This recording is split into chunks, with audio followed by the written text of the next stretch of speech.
अब समय आ गया है अपने नए सपनों को पंख देने का। यह अंत नहीं बल्कि एक नई शुरुआत है। आज इस मंच पर खड़े होकर बोलना आसान नहीं है, क्योंकि आज सिर्फ एक स्पीच नहीं, पूरे 12 साल की यादें बोल रही है। आज हम 12th क्लास वाले अपने स्कूल के इस सफर को अलविदा कहने आए हैं, जहाँ हमने सिर्फ सब्जेक्ट नहीं पढ़े, जिंदगी जीना सीखा है। आज मैं यहाँ सब कुछ सच बोलने आया हूँ, और सच बोलना बहुत आसान होता है, क्योंकि बचपन से लेकर आज तक स्कूल में जो भी हुआ है उसे बताना होता है। सच बात तो ये है कि इसमें जो मैं हूँ वो मैं नहीं, आप सब हो।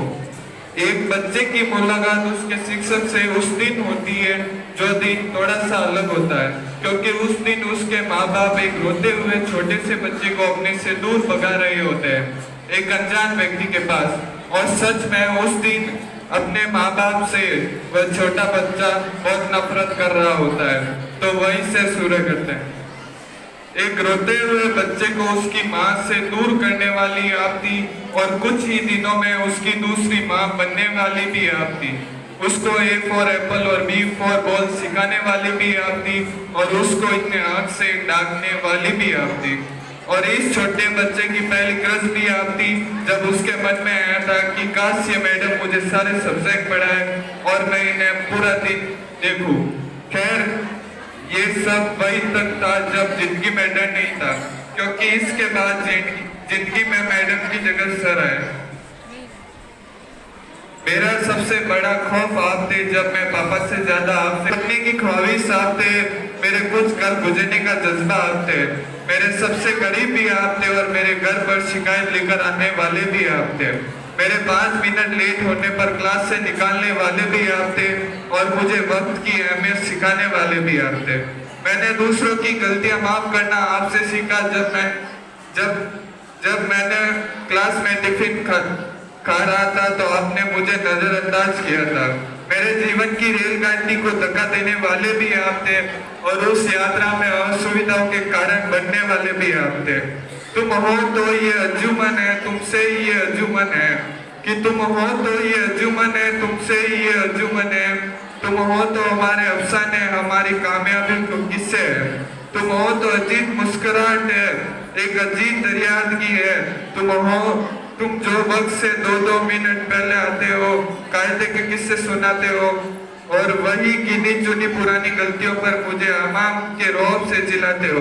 तुम इतनी मोहब्बत कहाँ से लाते हो, तुम इतनी मोहब्बत कहाँ से लाते हो। फिजिक्स वाले सर ने सिखाया जिंदगी में फोर्स भी होता है और रिएक्शन भी।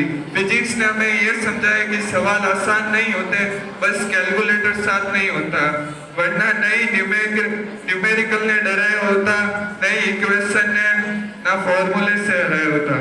फिजिक्स ने हर एग्जाम में हमें विनम्र बनाया। केमिस्ट्री टीचर ने बॉन्डिंग पढ़ाई और हमारी जिंदगी में टेंशन के कंपाउंड बना दिए, कि केमिकल रिएक्शन से ज्यादा हमें सर का रिएक्शन डराता था। बायो ने ह्यूमन बॉडी के हर पार्ट का नाम सिखाया, और ये भी सिखाया यह सब कुछ याद करना पड़ता है। इतने डायग्राम बनाए कि कभी कभी खुद इंसान कम और चार ज्यादा लगने लगे। इंग्लिश मैम और इंग्लिश सर ने सिखाया यस के अलावा यस मैम और यस सर भी होता है, और ऐसे हमने कम देखे, लेकिन ग्रामर मिस्टेक हमेशा फुल मिस्टेक होती थी। हिंदी मैम ने सिर्फ सब्जेक्ट नहीं, संस्कार भी पढ़ाए।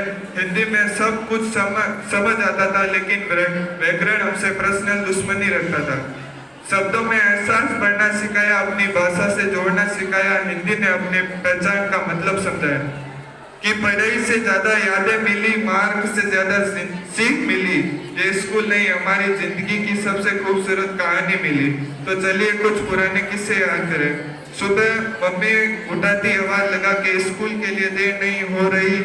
उसी ठंडी हवा में बस का इंतजार करते हुए ये खुश थे आज ज्यादा ठंड नहीं हो रही।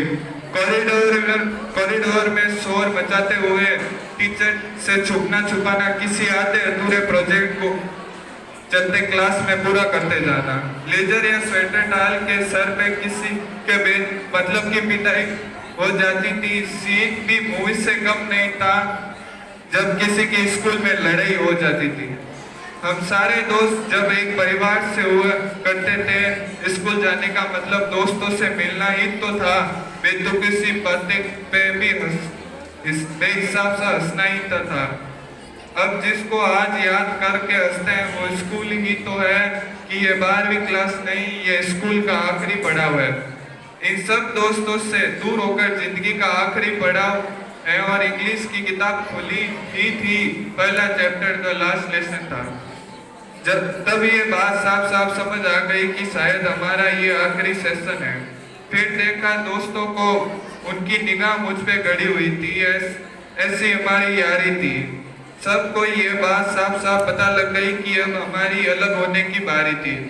फिर दोस्त ने बोला कि टेंशन मत लो, हम आपस में इतना ही प्यार रखेंगे, कितनी मुश्किल आवे कितनी दूर हो जावे, लेकिन ये यारी हमेशा बरकरार रहेगी। मैं अपने सभी क्लासमेट्स के लिए ये प्रार्थना करता हूँ कि उनके सभी सपने पूरे हो और वो जिंदगी में बहुत कामयाब हो। ये मेरे बैक बेंचर्स दोस्तों के लिए ना पढ़ाई का जुनून था, ना टॉप करने का इरादा, बस आखिरी बेंच पर बैठकर शोर मचाने का दावा था।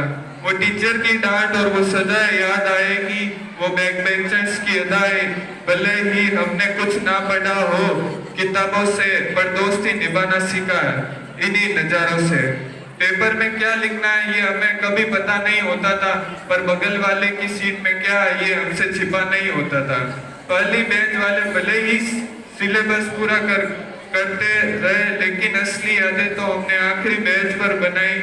मंजिलें मिल ही जाएगी, भटकते ही सही, गम तो उनका है जो कभी बैक बेंचर्स बने ही नहीं।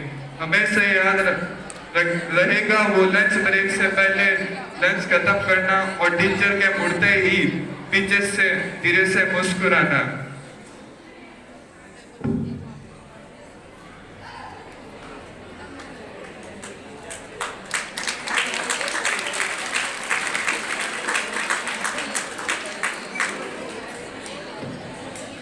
कि कभी माँ की तरह हम गुलों से उड़ते हैं, कभी धुएं की तरह पर्वतों से उड़ते हैं। ये कैसे हमें उड़ने से खाक रोकेगी कि हम परों से नहीं हौसलों से उड़ते हैं।